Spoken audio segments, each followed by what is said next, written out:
Hello everyone and welcome back to the Great Book of Grudges. My name is Nathan and we're back with another Total War Warhammer video. Today we'll be continuing our Legendary Lord Rework series, where originally I said I was going to only cover the base game factions for Total War Warhammer 2. However, as of late I've been playing a vanilla Tretch Craventail campaign, and I felt rather inspired, so I figured we could also look at other legendary lords which don't fall under the base game factions. So here we have Tretch Craventail, chieftain of Clan Rictus, a master of guile and an expert of duplicitous tactics. He was added in as an FLC lord, free downloadable content, and this was before these types of lords started to receive a lot of unique mechanics, where yes, Tretch has his own unique stuff, but it's not really that impressive. His mechanics are as follows.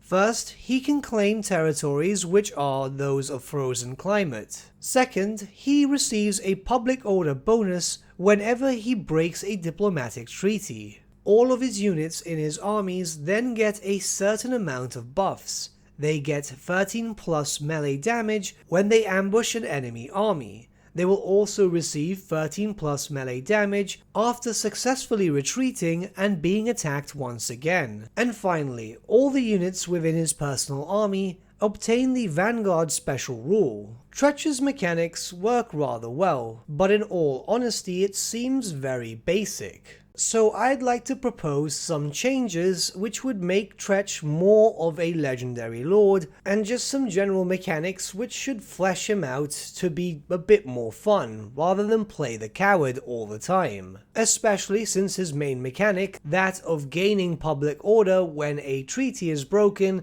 is more doing damage to yourself more than anything, considering that loss of reliability in Total War Warhammer can be incredibly punishing. So let's not waste any more time and jump right into some mechanics which I think could fix Tretch Craventail. Firstly would be a mechanic which I am referring to as Go Home. As soon as you begin your campaign, you should have a prompt pop up. This should give you the chance to pick your starting location, whether you want to start off in the Dark Elf territories or start in Clan Rictus's clan home of the Crooked-Back Mountain. Obviously, this mechanic itself is really only specific to mortal empires, but the element of choice would be nice, especially since many people on the forums themselves have been asking for it. Creative Assembly themselves have also acknowledged that fact, so this might have a likely chance to become reality. Next is a famed ability on the tabletop known as Stay Here, I'll Get Help.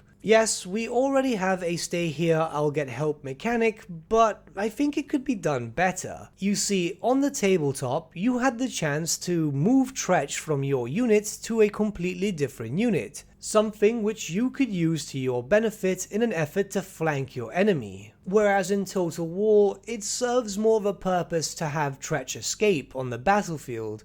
Now, I would see this translated into a different way. Instead of this ability being available to you during battles, I would see it implemented as a campaign map mechanic. Say for example, you're going to launch an attack on an enemy army, and they might be a bit too powerful, but you want to risk your troops as maybe they're getting too close to your last settlements. You're getting rather desperate, and you believe that a few extra troops would really turn the tide of battle. Well, how I envision his special rule would be as follows. As soon as you go onto the battle screen, right before you go onto the battlefield, so this would be the menu where you could choose to attack, auto-resolve, or even retreat, you would then get a prompt. With this, you could choose to send Tretch to get help. So now you would replace Tretch with any other Lord character that you would have available to you, and you'd start your battle as normal. Now here's where the mechanic comes into play. You might have the chance to have Tretch spawn as a reinforcement army, coming with a small force of clan rats and maybe some storm vermin. Now, their location of appearance on the battlefield as reinforcements would be completely random, so it could work for you and they could spawn near you, but they could also spawn on the other side of the map. The units should more or less vary from time to time, barring some specifics that would always be a part of his army. It could be that Tretch could have some special skills which you can use some skill points on that would allow you to upgrade this stay here I'll get help mechanic.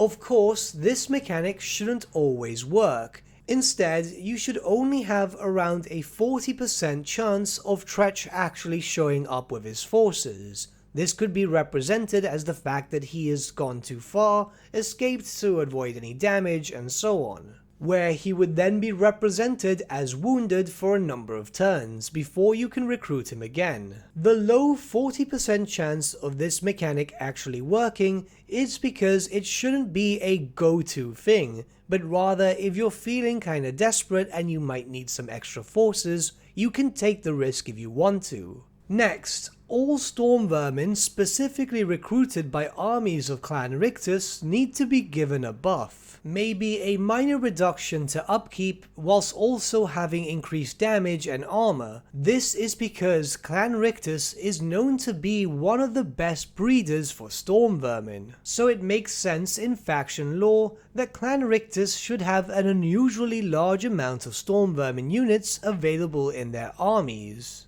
It would also be rather interesting if Clan Rictus had access to unit upgrades, in a very similar sense to that of the Greenskins, but the only unit that could be upgraded is that of Storm Vermin. Again, focusing on the fact that Clan Rictus breeds an unusually large number of them, you would most likely see a lot of Storm Vermin with different types of abilities, as they would be trained in different ways. Further to this, I would also see the inclusion of a new unit, campaign specific of course, only available to Clan Rictus once again. Storm Vermin with additional hand weapons. This would be your anti-infantry elite unit.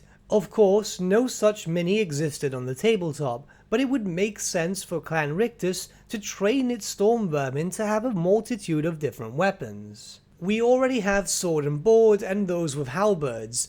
In truth, you could either have them with additional hand weapons or great weapons, but I feel that additional hand weapons would make the most sense for a Clan Rictus army. And lastly, I believe that the mechanics already implemented to Tretch should stay with him forever. They work well and are rather thematic. The only thing I'd say is remove the one about public order when a treaty is dissolved.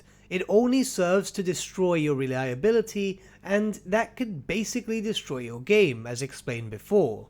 Other than that, Tretch plays rather well, and I think that these additions would just make him feel more like a unique legendary lord. Unfortunately, many legendary lords kind of feel like generic characters more than anything, especially since more and more new legendary characters are being implemented with their own special mechanics. As always, these are just my thoughts regarding the state of certain characters. There is nothing to suggest that Creative Assembly have intention of going back and fixing these characters up, but I do think that it's quite important to look at these certain characters and see if they need to be fixed up or not. But these were my thoughts regarding Tretch Craventail. What do you guys think? Let me know your thoughts in the comments below and let's start a bit of a discussion. Also, if you have any ideas on how you would improve upon Tretch Craventail, make sure to leave that in the comments. I'm rather curious to see what you guys think. But with that, my friends, we've come to the end of our video. Thank you so much for watching. If you did enjoy the video, might I suggest giving the video a like, or even subscribing to the channel, as it really does help us out. In the description section below are various links to different social media platforms such as Facebook, Instagram, and Discord. Also in the description section is an affiliate link with Element Games where you could buy loads of hobby-based products, not just Warhammer, for 10 to 25% off. Making a purchase using that link and also our special code, which is also in the description, supports the channel at no extra cost to you, which we think is rather cool. A big thank you to our patrons. Your support means the world to us. It's amazing that people want to help a small channel like us grow and get to a higher level of content. A big thank you to Gibraltar LUSC, Ryan Bertsche, Andrew Prince, and Okro for subscribing to us at our Fane level. You guys are super cool. And a big thank you to Edward Yule, VS Vasan, Aaron Whitman, and Shaggy for subscribing to us at our King level. Honestly, we can't thank you all enough. And lastly, a big thank you to all of you for liking, sharing, and commenting on these videos. Honestly, it's because of you guys that the channel's been growing at such a great pace lately, so we can't thank you all enough. But with that, my friends, thank you so much for watching once again, and we shall see you all again very, very soon. Have a good day.